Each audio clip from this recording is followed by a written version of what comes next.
Mm. So probably it's not the right link. Because Christophe told me he's gonna do it in the Google slide deck. I used to be admin here. I used to know everything. No, seriously, I was. I've worked for Altspace. I was part of the core team a couple of years ago. Yeah. A question then: do they develop more in Altspace? Because I missed some stuff here. I missed a possibility to have a notebook so I can write something down. That's a good idea, actually. Yeah, it's something we don't have and currently. Also, when you try to find people, you just see the names. You don't actually know who they are. Do you see the URL, Serenity? Yeah, the URL it's has difficult two to find HTTP. It's HTTP, HTTPS. But we're not from Outspace. We are from the Educators in VR platform. Have I got it wrong? Yeah. And we just use hang on. Outspace as a platform. There's no column there. Oh yeah. I see. I got it. Yeah. Should work now. Okay. You couldn't find what you're looking for.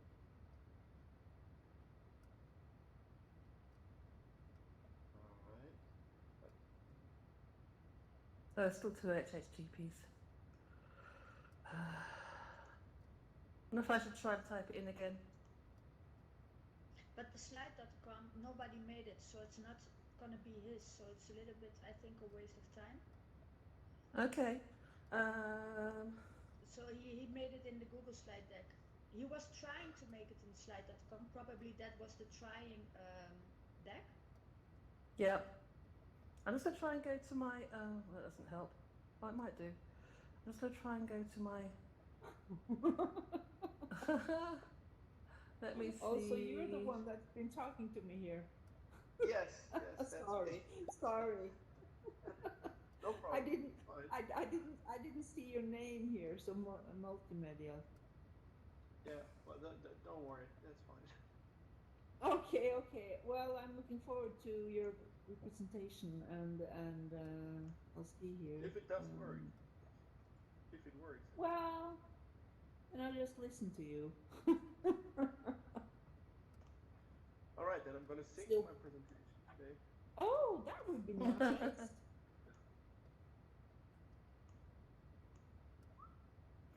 No, I can't paste. I'm going to have to copy the whole thing over. Let's see.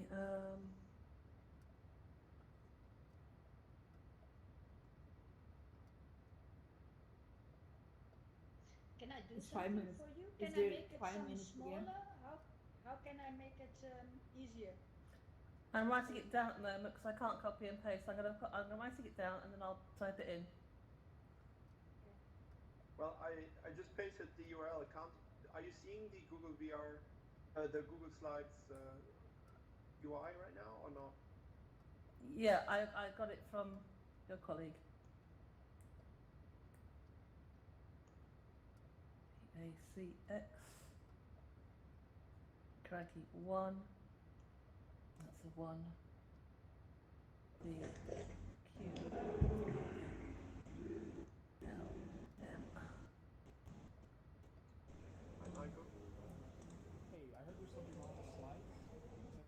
Yeah, we're trying to get the Google Slides in here. Yeah, thank you. I'm trying to find your slides. What is your name again? Christophe Leske. My name is Leske. Yeah, Christophe. But the ones on slides are not right.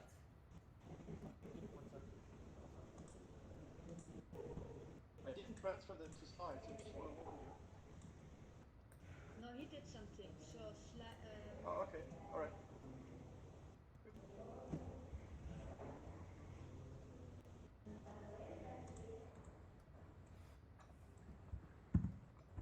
Oh. Okay. So who's actually wearing a VR headset in here, and who's sitting right in front of a computer?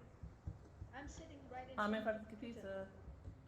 Everybody who needs to do stuff sits in front of the computer, right? Nobody's really wearing a headset. You gotta be. Michael is doing the right link because he was here. Did you get that? Yeah, he was here. But yeah, because I see Serenity is still very busy with typing and writing things down, maybe I hope to save her. Yeah, I'm trying. Don't, because Michael is arranging it right now. Okay, Michael is fabulous. getting the right link. Okay, because I was writing down the whole quick big long Google link. Yeah, it is amazing. Yeah. So I just wanted to save you from that. I can see Rel here now as well. Hi, Rel. Hi. Hey, Ralph. How's it going? It's all right. So doors are open. Yes.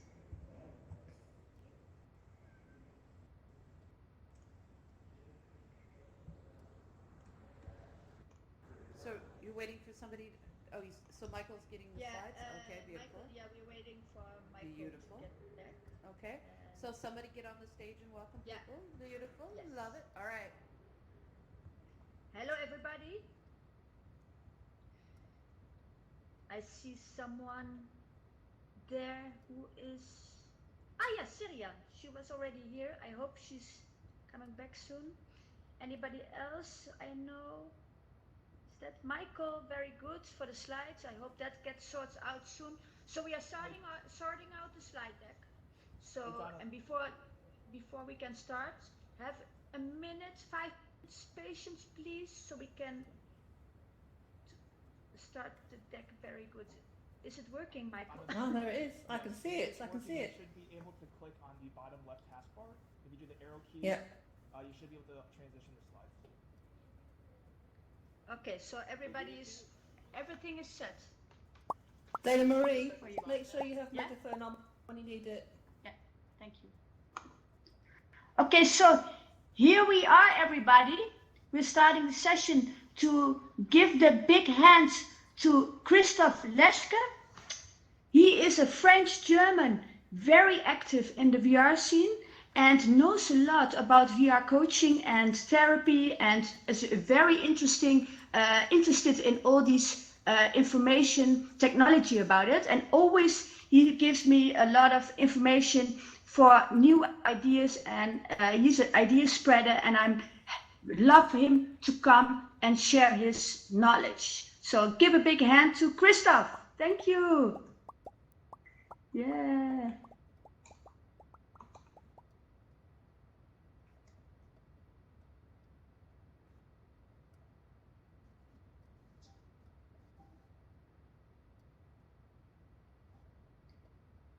I don't hear you. Christophe, do you have microphone on? You're muted at the moment. Let me see how I can do it. Take off mute.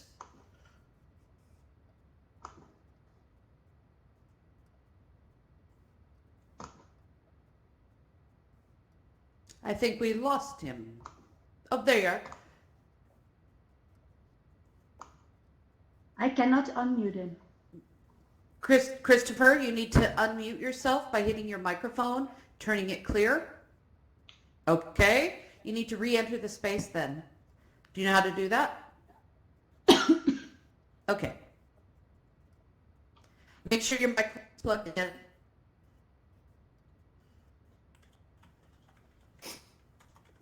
Yeah, so Christophe is coming back soon. So we have a little bit of a warm up. I'm muting myself. Can everybody show some love for the presenter? Hearts. I want to see hearts. Yeah, claps is good as well. Thank you so much. Let me see if Christophe is back again. Oh, yeah. Oh, yes, he's back. And I hope he's talking. Are you talking, Christophe? No? Why not? You were talking all the time. How is that possible?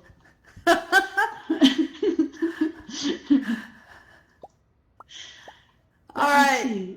How is this possible? All things are possible. It could be that his microphone has come unplugged. It could become all kinds of things. So anyway, while he's doing it, excuse me. Hello, everybody. So Dana Maria, thank you so much for bringing Christopher to us. I'm sure he will get his mic stuff. Finally, I can... There he is. Beautiful. Thank you. All right, make sure you have Amplify My Voice set under Host Tools, and it's all yours. And while I'm up here and I want to steal your attention, I want to make sure that my name is Laurel, or Rel, and I'm a producer of this event along with Daniel Dabowski Bryant. And I want to make sure that everybody's getting their selfies in. We need a selfie of your picture of you and your environment while you're at this conference. Dana Maria, if you could mute yourself, that'd be awesome. Then we need those with a hashtag Summit Selfie. Also, make sure that I'd like you to know that we have a GoFundMe account that is set up, that we need to make sure that this event that is free and open to the public stays that way. So we need your help. So please visit educatorsinvr.com, and we'd love to have some help with that. We have some awesome people coming up all day today, all day tomorrow, and we're ending out Saturday with an incredible world record-breaking attempt in Somnium Space. So just make sure you keep an eye on our Twitter account at EducatorVR and at our website, EducatorsVR. All right, Christopher, you are on megaphone. You are live mic. You have gone to your main circle with a triangle in it. You've gone to settings. You've gone to audio.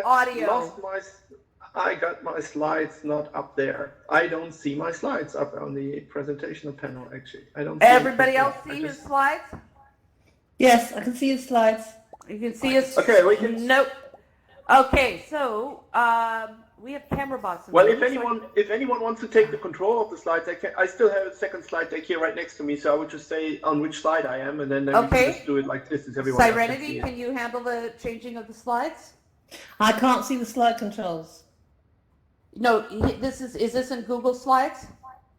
Yes. Yeah, you just click the screen. You click down There. the down left corner of the screen. There it is. Okay, I can see my slides now. No, that was me changing it by accident. Serenity, All can right. you change it? I can't see any arrows. I can try. No, I haven't got any controls. All right, Dana Maria, do you have any control Yeah, over the slides? Oh, no, I have. No, I've got it. I I've got it. don't I've got see them, it. sir. I can see them. I can see them now. Okay. All The right, excitement builds can up. you change? Yoo-hoo. Try changing Yeah. the slides. Yay! All right, beautiful, all yours. All right, so everybody's seeing my photo and everything, the second slide. Is that correct? Oops, sorry. I'll change it back.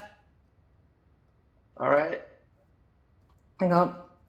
This is the typical love-hate relationship with technology. Once it works, Yep, it's great. second If slide. it doesn't, Slide 2. There's your picture. Go ahead. all right. So I got my nice picture here that I... All right, can everybody hear me there? Yes? Okay. So my name is Christophe Leske. I'm not a coach. Thank you for the love. Thank you for spreading all this love here in this room. Thanks for coming by. I'm not a coach, as I'm stating on the slide. I'm a developer with some interest in psychology and coaching and different concepts of it. The slides are moving on automatically. No, they're not. I'm still there. I'm 70 years old. I'm French-German, living in Germany, and I'm a developer by profession. I have some background in 3D and multimedia development, although I've been doing more serious stuff lately, namely blockchain development and consulting, which has nothing to do with VR, AR, or mixed reality applications. Nevertheless, I responded to Dana's invitation to make a presentation here because I still feel that there are a couple of things that are still not where they should be in regards to VR environments or AR environments, especially in the context of coaching. Again, I'm not an expert in that field. I just happen to have some interest in the topic, and I will offer some thoughts and insight, which I hope are not too boring. And actually, we will have the possibility to exchange some question and answers at the very end. So, if you could move on to the next slide, please, that would be nice. So, I would like to first give an overview about my talk. The talk that I'm going to give is, like I said, a bit wild and it lacks structure, as I put it on the slide. I will deal with different things that I deem to be rather important. I will talk about possibilities. I will talk about apparently a different set of standards that I have than other people, or maybe just because I'm in the profession also maybe. I will talk about general feasibility and the limits of current VR environment, all in the context of coaching in a virtual reality environment. And the picture that you're seeing here, by the way, is taken from a documentary called Clouds, which is very interesting and to be seen in a VR headset, where people have been recorded using a special tool called DevKit, and it's using a Kinect camera along with a DSLR camera, a very high resolution camera, and just produces very realistic 3D surfaces of people that are actually giving interviews in a virtual environment. Those are interviews of artists that are just giving their insights about what you can do in VR and whatnot. It's quite interesting to see from a technical point of view, actually. So if anyone is interested, you can just drop me a line and I will give you the URL to the presentation later on. Actually, you have to pay for it, but it's quite worth the money.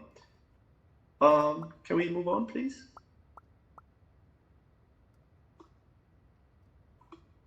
So, yeah, the first question that I'm, of course, trying to tackle is what is really coaching? And if we just move on to the next slide, I can show you what I mean by that.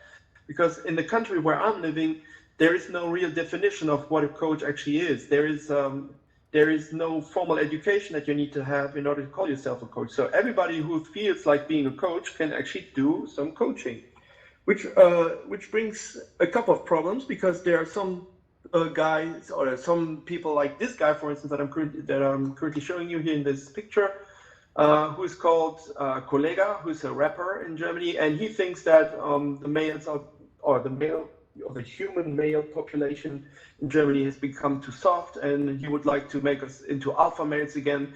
And so he's providing coaching that you can actually buy into for 2,000 euros with a promise that it will make you actually a man again. It's like very manly and very rough and everything. So he's selling these kinds of things. I'm not sure if that actually suits your definition of coaching, if that is something that you would be looking for.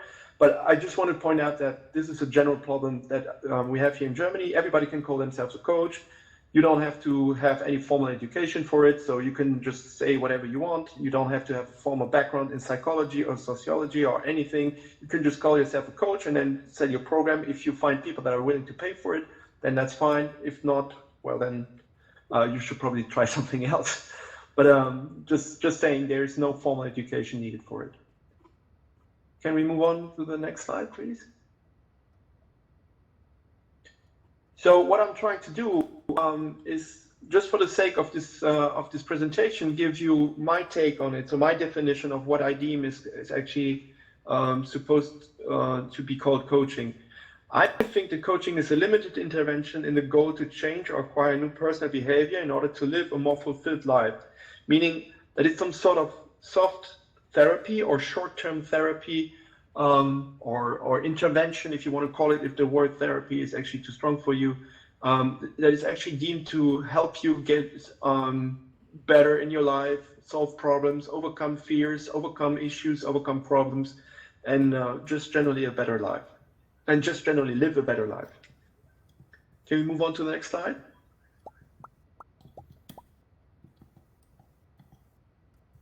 So, coaching in VR it is now. Can we move on? I just wanted to just put some slides in there to just cut them or to structure the things.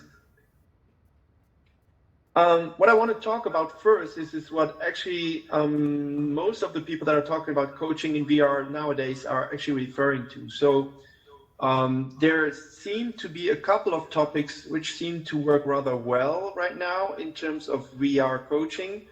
And I just put up a couple of these pictures here that you can see. So there are three VR environments, or three VR applications, or actually images of VR applications, which work rather well. The first one is one where you're exposed to a social environment or a social situation. So if you have social anxiety, that is an application with which you can actually train it.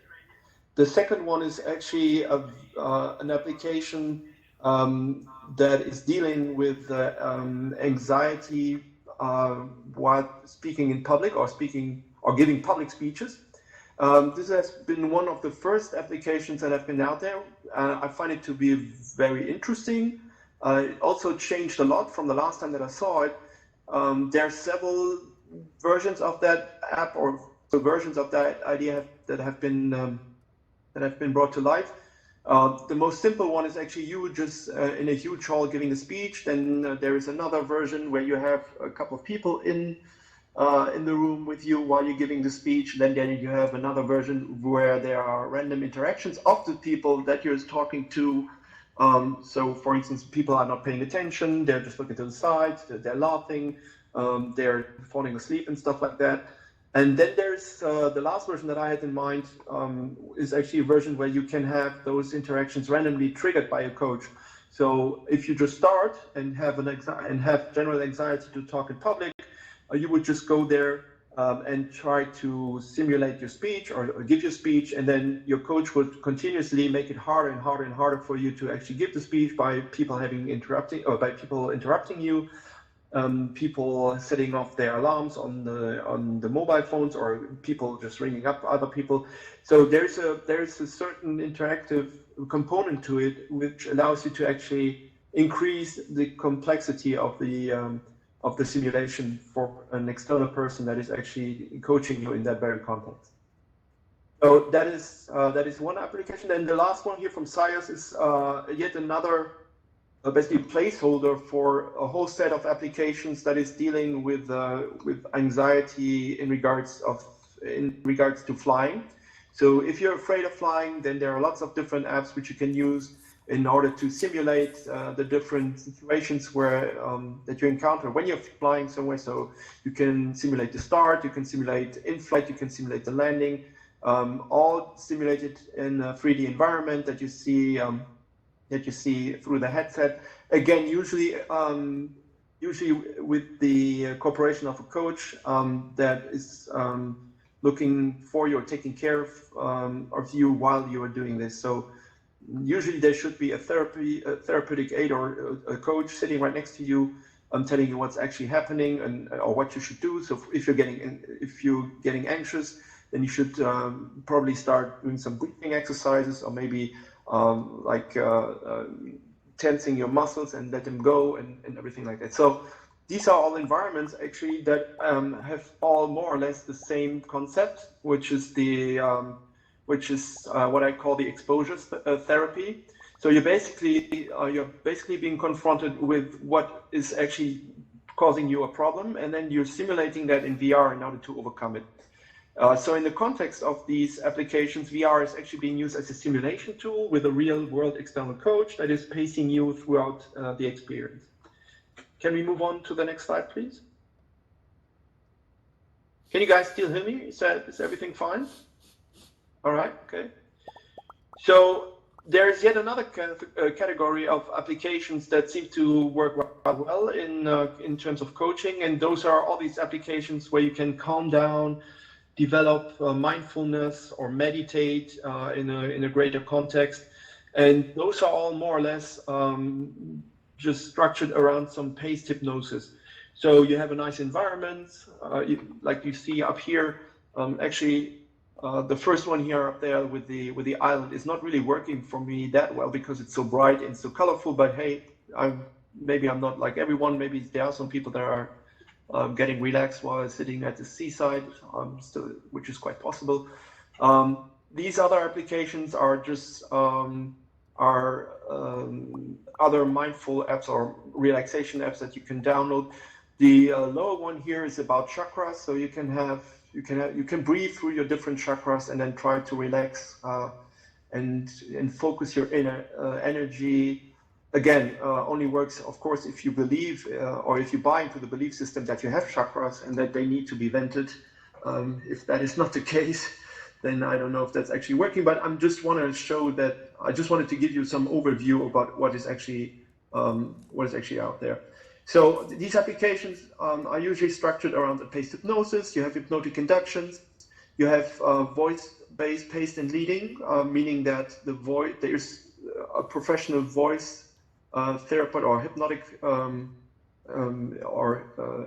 hypnotherapist that is actually pacing you throughout the experience, usually structured in a downward spiral, meaning that it's calming you down, then it lets you close the eyes, and then you just get calmer and calmer and calmer. And then eventually you get open to positive affirmations or positive suggestions that you hopefully include in your everyday life, and then or not even in your everyday life, but maybe in the next half an hour or an hour, and then you should. The general idea is that you get out of these experiences more refreshed, more relaxed, and happier than before. So all these applications have quite some good reviews. I think they're quite easy to understand. Everybody gets the concept. They're very simply structured.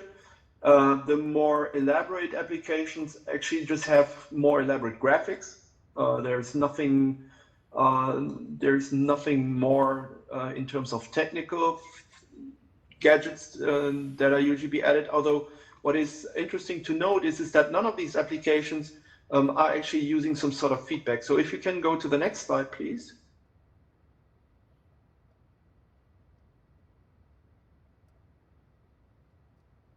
This would be my main critic. So you're all using these applications, and that is all fine and dandy. Especially if I'm now referring to the calming and meditational applications. So how would you know actually that you're doing it right? There is no, or how does the application know if you're doing it right? How do you track your progress over time? And how do you personalize the experience? So like I was saying, I'm not really convinced, for instance, that this beach environment is really soothing for me, because like I said, the colors are very bright. There are lots of noises. There are waves going back and forth. It's not really relaxing for me. It's more engaging. I would like to get into the sea, and I would like to jump around and do stuff. At least that's what I would do in normal life. So what I'm criticizing is that all these applications usually just lack some sort of feedback mechanism. So they're giving you a structured experience, but they're not really taking care of if you're really following along. Although there are very simple steps with which you could achieve this. So the most simple one is actually just tapping into the microphone. So going to the microphone and then just see, hey, is there background noise throughout the experience? So are there noise levels which are that can actually be recorded? And if so, maybe we can just branch off to an audio path where we say, well, please turn down the volume, or we just generally take into account that the user is still not in a very calm state. So that is not being done, although it's technically quite easy to be implemented. You could also just measure the jitter movement of the subject. So as you all know, if you got a headset on, the headset is constantly redrawing itself. So you can get some little jitter recorded. Actually, this can be read out, and this can be put into some sort of biofeedback mechanism, so that you can actually control or actually get some feedback about in what state the subject actually is. And then, of course, there's the whole real feedback mechanisms like breathing, heartbeat, measuring the heartbeats or blood pressure, although it's getting more and more complicated. Breathing is still something that you can record using a microphone very close up to the nose. Heartbeat measuring is somewhat more difficult. You would need an additional sensor for it. Blood pressure is about the same. And the ultimate sensor would be, of course, in the EEG, the electroencephalographic, or basically the recording of the mind waves that you have while you're doing the experience. Can you still hear me? Do you guys still hear me? Okay, all right. Can we move on to the next slide, please?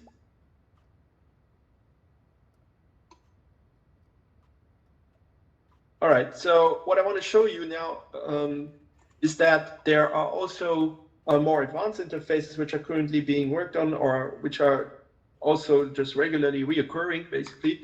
And these are these mind-machine interfaces. There is this emotive one here at the lower right corner, which is the oldest one here on the slide, actually, which has been around for a couple of years. It used to sell for about 400 euros. It has a couple of sensors. You put it on your head, and then it reads out your mind waves, and then you're supposed to be able to control your computer or do something else with it. The second one that you see here is a more recent one. I don't even know what its name is. And the upper one is is the most recent one. It's done by a company located in Paris. It's called NextMind or NetMind or something like that. But they're all basically just claiming the same thing. You just put that on, and then you don't need any mouse or any keyboard anymore. You can control the computer by simple thought. Sounds interesting, and I'm sure if you can read mind waves in regards to if you can read mind waves and interpret these in terms of control mechanisms or control input, then you can also surely read that in evaluate that in terms of the excitedness of the subject. So you can read from the mind waves if the person is actually excited or not, or if you should calm down or not. So that could be used and could be very interesting actually in the long term if these things are actually working, because all of these apparatus are usually combined with some sort of magical AI, machine learning, artificial intelligence scheme, whatever, technology in the background, which is deemed to improve the readings of the headset. You got to keep in mind, since all of these gadgets are non-invasive, the computer has actually a hard time to pick up the mind waves which are under your scalp. So that is quite some art form in itself. And since the electrodes are quite expensive, you also just have few ones. So if you have a professional EEG made at the doctor's site, you usually have like 64 electrodes or maybe 128, whereas these ones you just have 16. So the challenge here is to actually extract something useful and something that can actually be somehow put to work for the stuff that you would like to do with it, with the limited resources that you have. So first of all, you have to make sure that the input is right. Then you have to make sure that the input is interpreted in the right fashion for the stuff that you would like to do with it. And then eventually do the programming so that the environment or whatever you want to control with it is actually responding to it. Yet another thing that I've never seen so far being done for these applications that are trying to sedate you or bringing you down or calm you down is some sort of spiraling down in terms of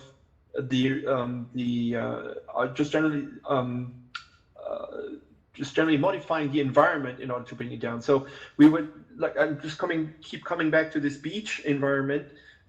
This was in the full day of light. So what I would expect if I'm getting calmer and calmer is that the sun would go down, that the waves would slow down, that the sound would get quieter and quieter, so that you have the whole environment actually adapting to your state that you're either trying to achieve. So either it's the environment that is pacing you, getting more calmer and calmer, and you have to, or you would be invited to follow it, but also to make sure that you're actually following. So these devices that you're seeing right behind me could ensure that you are indeed following along in the hypnosis or in the induced environment that you're trying to get. So right now we just have these apps playing back. They're not doing anything. They're just doing their program. You could do whatever you want on the side. But with these tools that I'm just presenting here, you could really track if the user is following along and also respond accordingly. So that would be, I think, that make things more interesting. You could also have different branches. So if you, for instance, you could try for 3 times if the user is actually following along and getting calmer and calmer. If you're seeing that this is not the case, then you could just say, okay, let's just drop it off for here, or let's do some other experience. Maybe not going for the full deep relaxation, but just for some sort of calmer relaxation, or just getting generally soothing down and so forth. Basically, what I would like is to see more responsive environments that are actually being put to use. But again, this is not the case right now. Can we move on to the next slide, please?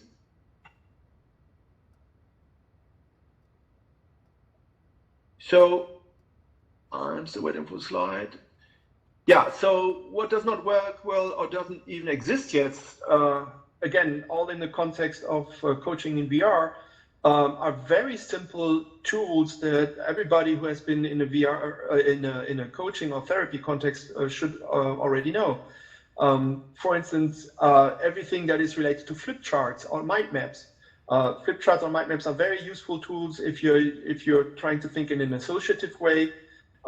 This is not that easy to simulate in a VR environment. Yes, you could put up a sheet, you could draw on it, but you couldn't draw a mind map as quickly as you could do it on a simple sheet of paper with a pen. And usually there's also some sort of enthusiasm while you're developing ideas, and these enthusiasms usually gets lost when you're in a technical environment like VR, where you just have to make sure that the technique is actually working, or the technology is actually following along, and things are actually working.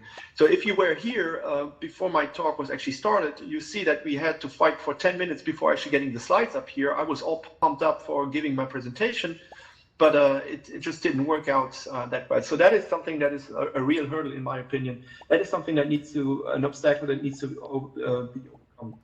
Another thing that has not been seen yet so far is our pure online coaching settings in a virtual environment. I haven't seen that being done so far. I don't know if Dana, maybe you are doing or trying some of these things, but I'm not aware of anybody trying to give real life coaching in pure virtual reality or pure virtual environments. Another thing that is also very easy to do, and I thought I had a picture for that, but I didn't find it anymore. There's a therapy form called Gestalt Therapy, which is using systemic approaches. What you do there as a patient or as a client is that you put figurines onto a table, and the way that you're putting these figurines is actually a way of describing your relationship to these persons that these figurines are representing. So usually you do that with your family. You have different figurines that are representing your mother, your father, your brother, your siblings, your friends. And that is something that could easily be done, especially here in Altspace, where we already have all these avatars. But I have never seen any software dealing with that. So that would be something that could very easily be done, but it hasn't been done so far, at least as I'm aware of it. Interestingly enough, you could also you could see it from different angles. You could do a lot of interesting things that you can't do in real life with these figurines. But again, nobody has done that. And the last point that I want to elaborate a little bit more on later in my talk are just general visualization aids, or just general visualization techniques or technologies. Technologies is a strong word, but ideas, tools, if you want, in order to get some general better representation of what it is that you want, which is usually why you get into coaching, because you have something that you would like to achieve. Could we move on to the next slide, please?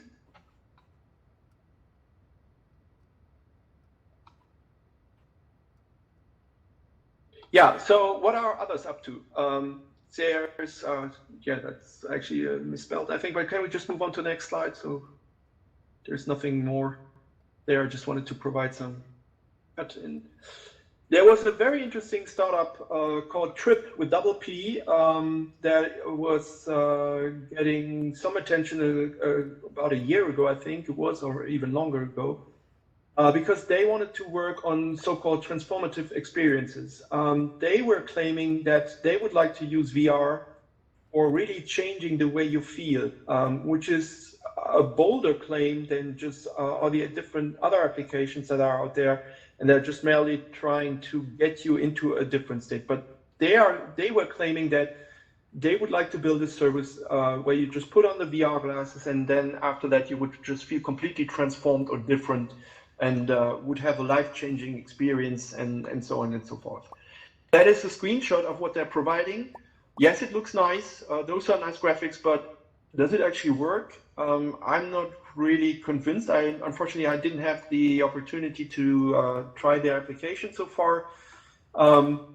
If we move on to the next slide, you can see it used to be a video. I'm not even sure if it's actually, no, we can skip that one. It's actually a YouTube video. You can find it on YouTube. It's actually the CEO of the company just stating that it's supposed to be a mood-changing software on demand. So if you're feeling bad, you just put on the glasses, and then you just get into a better state. I was very hyped about what they were saying in the beginning, because I was really thinking that they were trying to get things right. If you go to their website, you can just find it by Googling and just look for Trip with double P. You will find lots of buzzwords, and they're also claiming that they are supported by scientific research and everything like that. But so far, it's not really convincing to me. They are making short episodes, usually about 15 minutes, I think, and there's not that much that you can really do in these 15 minutes. And the presentations that I've seen so far are just very akin to these relaxation apps. So you're flying around, you're seeing lots of colorful flowers, you see things spiraling. So those are just more or less typical hypnosis or hypnotic inductions that are just being graphically supported or graphically enhanced. So for me, it's just a lot of marketing buzzwords, especially if you hear the CEO talking about the software, he's just throwing around all these different buzzwords. It's academically supported and scientifically proven and stuff like that. I'm not really convinced that this is very different than the other stuff that we have seen so far, especially all these environments that we have been talking so far are usually handmade. So those are not real environments. Those are environments that 3D modelers have been creating for you. So you either buy into the style, so you either buy into these artificial environments that have been done for you, or it doesn't work for you, especially if you are maybe a little bit older. And the older you get, the more complicated these typical comical or comic representations are usually getting for you to get convinced. So I'm not really convinced by these environments. They look really nice. These are some graphics candy, but they're not really serious for what they're trying to transport. Can we move on, please?